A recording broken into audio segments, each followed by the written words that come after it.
Pay scale বাস্তবায়নের দাবিতে ঈদের পর নতুন কর্মসূচির আলটিমেটাম দিয়েছেন সরকারি কর্মকর্তা-কর্মচারীরা।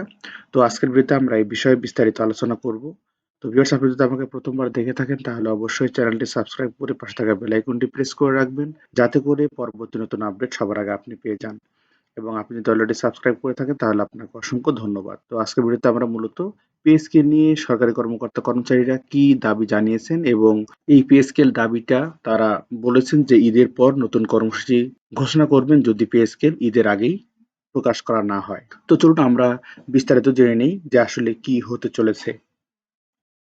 বাংলাদেশ সরকারি কর্মচারী দাবি আদায় ঐক্য পরিষদের নবম পে স্কেল বাস্তবায়নের দাবিতে আলটিমেটাম দিয়ে নতুন কর্মসূচি ঘোষণা করেছে। আগামী 15 মার্চের মধ্যে দাবি না মানলে 28 মার্চ নতুন কর্মসূচি ঘোষণা করা হবে। সে অনুযায়ী স্মারকলিপি দেওয়ার পাশাপাশি প্রতিনিধি সমাবেশ ও সাংগঠনিক কর্মসূচি পালন করবে তারা। শুক্রবার 20 ফেব্রুয়ারি সংগঠনের সদস্য সচিব মাহমুদুল হাসান ও মুখ্য সমন্বয়ক মোহাম্মদ ওয়াসের আলী স্বাক্ষরিত একটি সংবাদ বিজ্ঞপ্তিতে এ তথ্য জানান।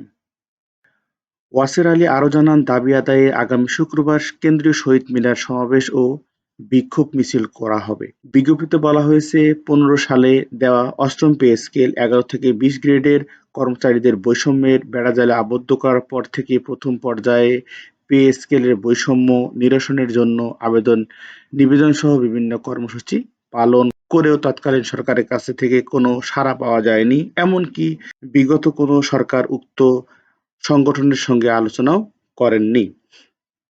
অথচ বিগত বিএনপি সরকার 1991 ও 2005 সালে সুন্দর দুটি পে স্কেল দিয়েছিল।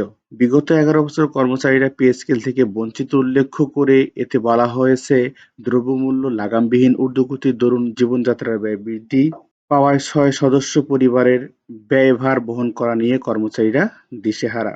পরবর্তী 2019 সাল থেকে বৈষম্যহীন নবম পে স্কেল বাস্তবায়নের লক্ষ্যে নিবেদন সহ বিভিন্ন শান্তিপূর্ণ কর্মসূচির মাধ্যমে তৎকালীন সরকারের দৃষ্টি আকর্ষণ করার চেষ্টা করেছি।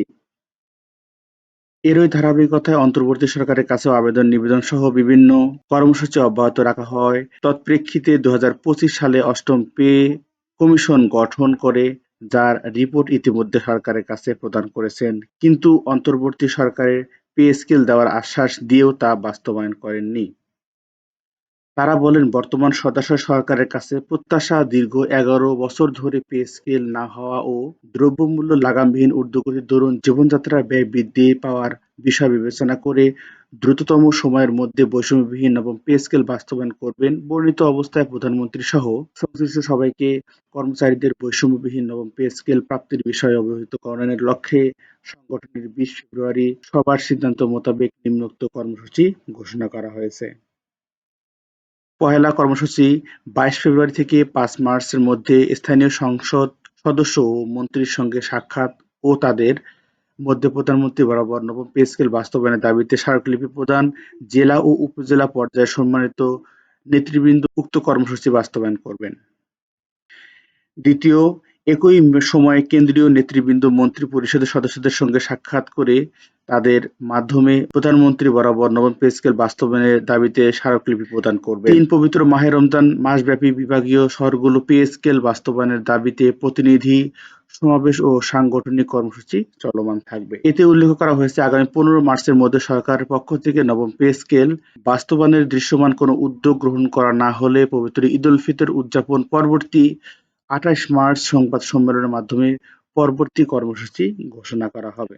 তো ভিউয়ার্স, আমরা অনেকদিন থেকেই শুনে আসছি যে নবম পে স্কেল নিয়ে নানান জল্পনা কল্পনা। তো আমরা ইতিমধ্যে জেনেছিলাম যে অন্তর্বর্তীকালীন সরকার পে স্কেল বাস্তবায়ন করবেন, কিন্তু তারা পরবর্তীতে সেটি করেননি। তারা পে স্কেল একটি দাবি উত্থাপন করে গিয়েছেন এবং তারা একটি রোডম্যাপ দিয়ে গেছেন, যেটি পরবর্তী সরকার বাস্তবায়ন করবে বলেও তারা জানিয়েছেন। কিন্তু তারপরে অনেকদিন হয়ে গেল, সরকার গঠন হলো, নতুন সরকার, তারপরও এখন আন্দোলন চলতেছে যে তাদের যেন নবম পে স্কেল ঘোষণা করা হয়, যাতে করে তাদের দ্রব্যমূল্যের সাথে সামঞ্জস্য রেখে সরকারি কর্মকর্তা-কর্মচারীরা দিনানিপাত করতে পারে।